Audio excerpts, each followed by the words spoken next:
House to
extreme House majority.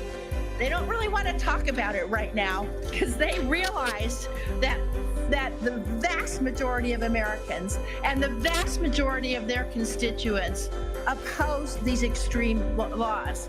But make no mistake, if they keep the House, if they take the Senate, and if Donald Trump wins the White House, this is exactly the far right majority that will enact these laws.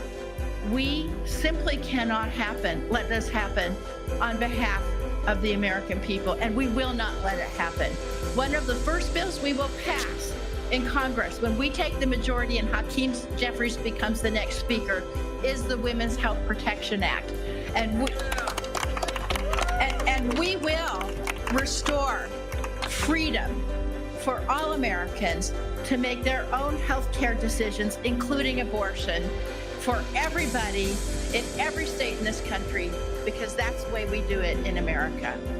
I'm now pleased to introduce the primary sponsor of the Women's Health Protection Act, another fierce warrior for choice, Congresswoman Judy Chu.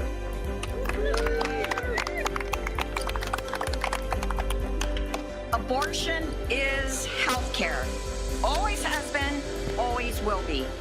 But 2 years ago, the MAGA justices on the Supreme Court ripped away reproductive freedoms from tens of millions of Americans with their Dobbs decision. For the first time this way, Congress can pass my bill, H.R. 12, the Women's Health Protection Act, to restore the protections of Roe and protect patients and providers from state-level bans and restrictions that impede access.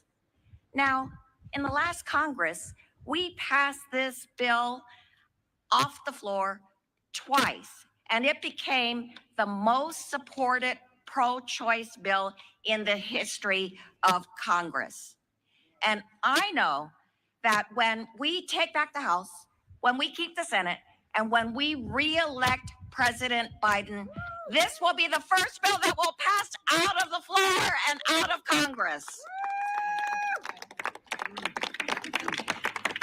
And with that, every woman in every zip code in this country will have the right to an abortion and reproductive freedom. You know, Republicans could provide relief to women in this country right now. But Republicans in Congress refuse to act. If Republicans had their way, Congress would pass a national abortion ban, and this would be a nation of forced birth. But we, the House Democrats, are not done fighting. When we once again control Congress, we will send a bill to President Biden to sign to restore and strengthen Americans' reproductive freedoms. And now, I would like to turn the podium over to a champion for contraceptive rights, Congressmember Kathy Manning. Thank you, and good morning, everyone. I am so proud to stand alongside Democratic leadership and my fellow House Democrats to draw attention to the widespread consequences of the Dobbs decision. 2 years ago, when that horrifying Dobbs decision was handed down, not only did it endanger women's health and turn back the clock on women's freedoms, but it also called into question other long-standing constitutionally protected freedoms. It gave extreme Republicans the green light to attack women's health care in any way they could, including by attacking birth control. In fact, in Justice Clarence Thomas's concurring opinion, he explicitly called for the reconsideration of Griswold versus Connecticut, the Supreme Court 1965 opinion that first established the constitutional right to use birth control. And that concurring opinion served as a rallying cry for extremist state legislatures to ramp up their attacks on birth control. That's why right after Dobbs was released, I introduced my Right to Contraception Act to safeguard that right for every American, the right to access the full range of FDA-approved birth control methods. The right to birth control is supported by an overwhelming bipartisan majority of Americans, and almost every woman will use some form of birth control during her lifetime. I've seen many of my Republican colleagues claim to support birth control, but when they're put to the test, they show us who they really are. Last Congress, 195 Republicans voted against the right to use birth control, including every Republican from the state of North Carolina. Republicans blocked the bill in the Senate, both last Congress and this Congress.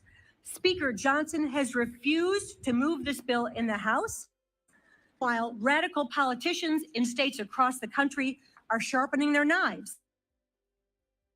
We're seeing laws introduced to restrict emergency contracts.